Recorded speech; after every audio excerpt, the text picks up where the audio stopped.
Hey, it's Courtney G. Smith here, and today I am reviewing Transcendent Kingdom by Yaa Gyasi.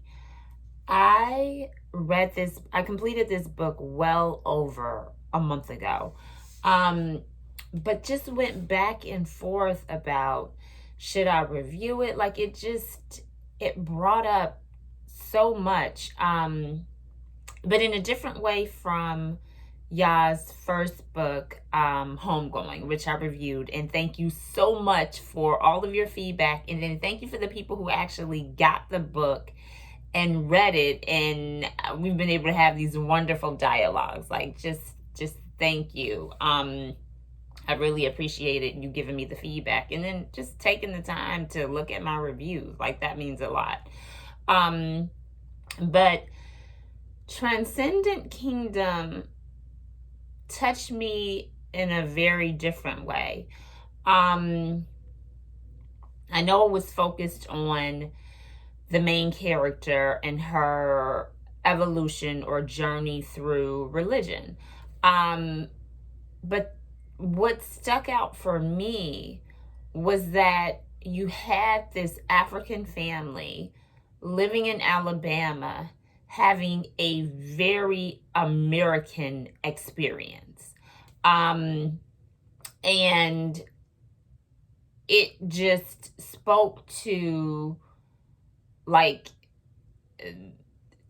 things happen, and sometimes you just cannot protect yourself from the evils of the world. No matter what you do, it's just things happen, and this world can just suck you in and swallow you whole. And I felt like that's what happened to the family to an extent, but then mostly with the main character's brother. That when I was reading through his journey, and it's so funny, I always say how I'm just angry reading certain books. And definitely I was angry because you had this young boy, he was in high school, who through something very natural and normal happening becomes addicted to drugs. And there were two sides to that. What was interesting was that how when he was this athlete, bringing all this attention and, just all these great moments to this town or this city, people loved him.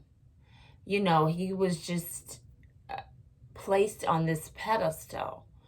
But as soon as the drug addiction started and everything, all of those people went away and just treated him basically like he didn't exist, or if he was, below them. And that took me back to a place. I have always loved college football. I went to Michigan State. My senior year, I went to every single home game. And I even went to the away game that was at Notre Dame that year. And I took pictures of the score from just every single game because Michigan State had a phenomenal year that year. But so fast forward. Okay, so my senior year that would have been 1999.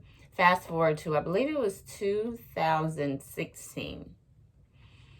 I go to a college football game. It was not a Michigan State game. But I will say it is a college that is aired on NBC every single Saturday.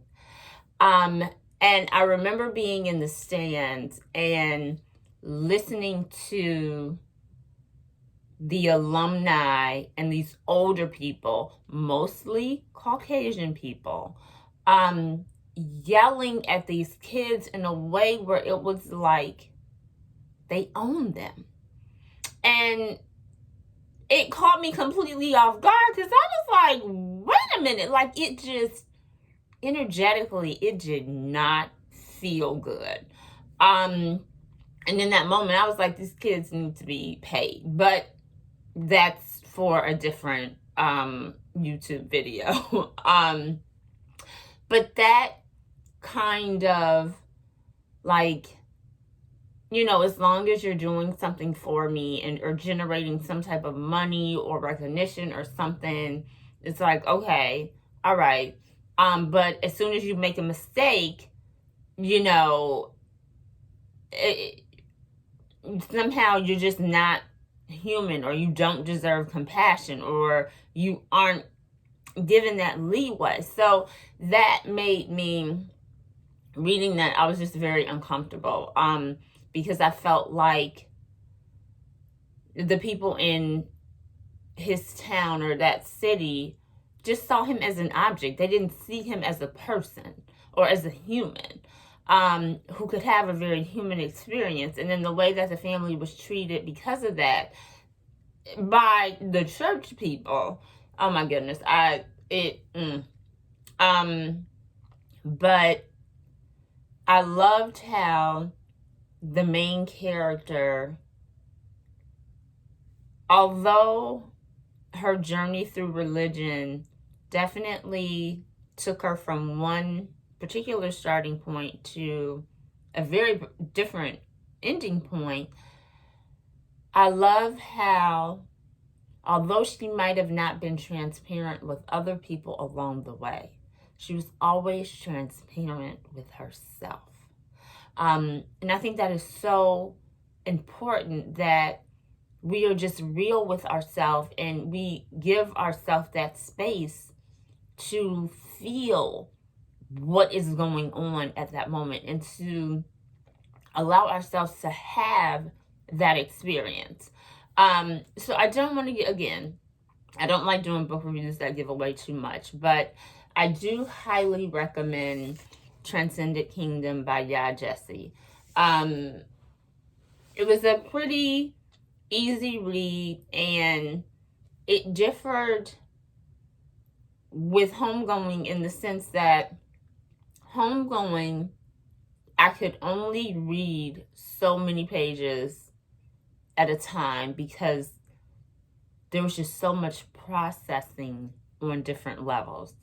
But with Transcendent Kingdom, I could like open the book, curl up with it, you know. So definitely recommend. It's heavy in some areas, but a lot lighter than Homegoing. So that's my review. I hope you all get the book. And for those who have read it or are about to read it or are currently reading it, I would love to hear your opinions.